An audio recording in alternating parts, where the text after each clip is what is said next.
जय जय राम श्री राम जय राम जय जय राम श्री राम जय राम जय जय राम। ये सरकार नहीं चलेगी, नहीं चलेगी। खेडूत विरोधी है सरकार, नहीं चलेगी, नहीं चलेगी। किसान विरोधी है सरकार, नहीं चलेगी, नहीं चलेगी।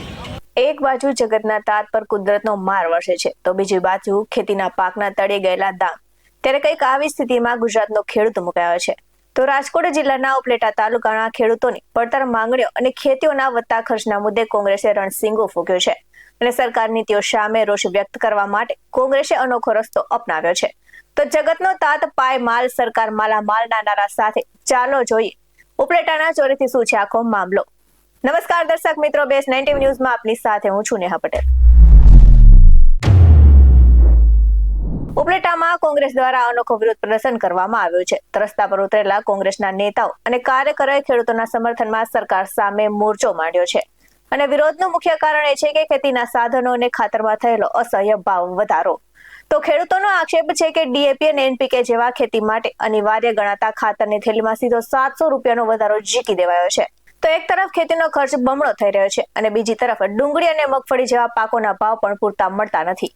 તો કોંગ્રેસ નેતાઓએ આક્ષેપ કર્યો છે કે સરકારે ટેકાના ભાવમાં માત્ર 50 રૂપિયાનો નજીવો વધારો કરીને ખેડૂતોની મજાક ઉડાવી છે। તબેહરી અને મૂંગી સરકારને જગાડવા માટે ઉપલેટા કોંગ્રેસે બજારમાં 1 કિલો રૂપિયા ડુંગળી વેચીને પોતાનો રોષ ઠાલવ્યો હતો અને સસ્તામાં ડુંગળી વેચીને તેઓએ એ બતાવવાનો પ્રયાસ કર્યો છે કે ખેડૂતોને આજે પોતાનો માલ ફેંકી દેવા જેવી સ્થિતિ સર્જાઈ છે। હવે જોવાનું એ રહેશે કે સરકાર ખેડૂતોની આ વેદના સાંભળે છે કે પછી જગતનો તાત દેવાના ડુંગર નીચે દબાતો રહેશે। ત્યારે નજર કરી આવેલી પ્રતિક્રિયા પર। કૃષ્ણકાંત જોટાઈ, ઉપપ્રમુખ રાજકોટ જિલ્લા કોંગ્રેસ સમિતિ। છેલ્લા કેટલાક સમયથી ભાજપની સરકારની જે ખેડૂત વિરોધી નીતિઓ છે એને કારણે સૌરાષ્ટ્રનો અને દેશનો ખેડૂત પાયમાલ થતો જાય છે। આ સરકાર સુધી આ ખેડૂતની પાયમાલીનો અવાજ પહોંચાડવા માટે આજે કોંગ્રેસ દ્વારા એક નવતર પ્રયોગ કરી અને ડુંગળી રૂપિયા કિલો ડુંગળી વેચવાનું નક્કી કર્યું કે ખેડૂતોની પડતર કિંમતથી પણ ઓછા ભાવે ડુંગળી વેચવી પડે એવી ખેડૂતોની હાલત છે।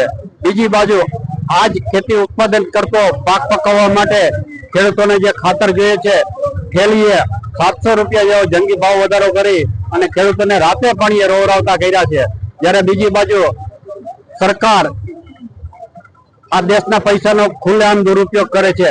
છેલ્લે જયારે ગુજરાતમાં મુખ્યમંત્રીએ મુલાકાત લીધી ત્યારે આપણે સૌએ જોયું કે સમગ્ર ગુજરાતમાંથી 2400 જેટલી એસટીની બસોને બંધ કરી દીધી અને માણસોને લઈ જવા માટે આડેધડ પૈસાનો ઉપયોગ કર્યો અને પૈસાનો બેફામ દુરુપયોગ કરીને પણ પોતે દુરુપયોગ કરે છે।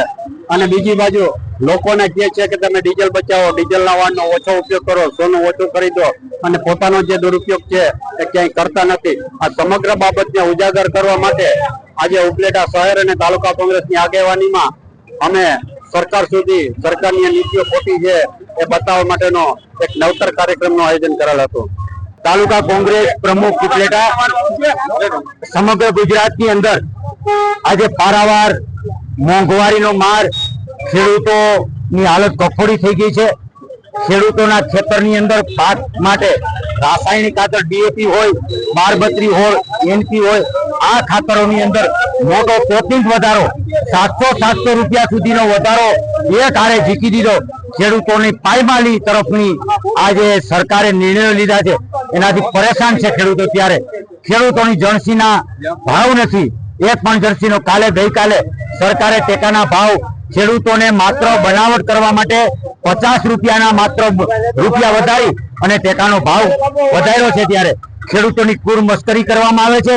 ખેડૂતોની ડુંગળી અને જેવા પાકો છે એનો હાવ નહીવત ભાવ છે જે બજારની અંદર અને ખેડૂતોને શેડે નાખી દેવી પડે એવી પોઝિશન આપે છે।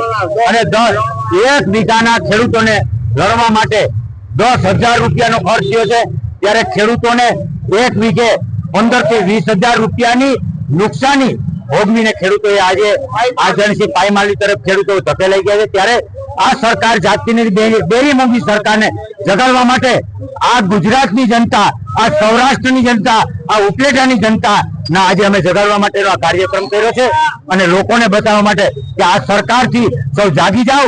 આ ખેડૂત વિરોધી સરકાર છે આ સરકારને ઓળખી લેવાની જરૂર છે. આવા જ વધુ અહેવાલ સાથે ફરી મળતા રહીશું. તમે અમારી યુટ્યુબ ચેનલને સબસ્ક્રાઇબ કરવાનું અને અમને ફેસબુક અને ઇન્સ્ટાગ્રામ પર ફોલો કરવાનું ભૂલશો નહીં. બાકી નવી અપડેટ્સ મેળવવા માટે આપ જોતા રહો BS9 TV ન્યૂઝ. નમસ્કાર.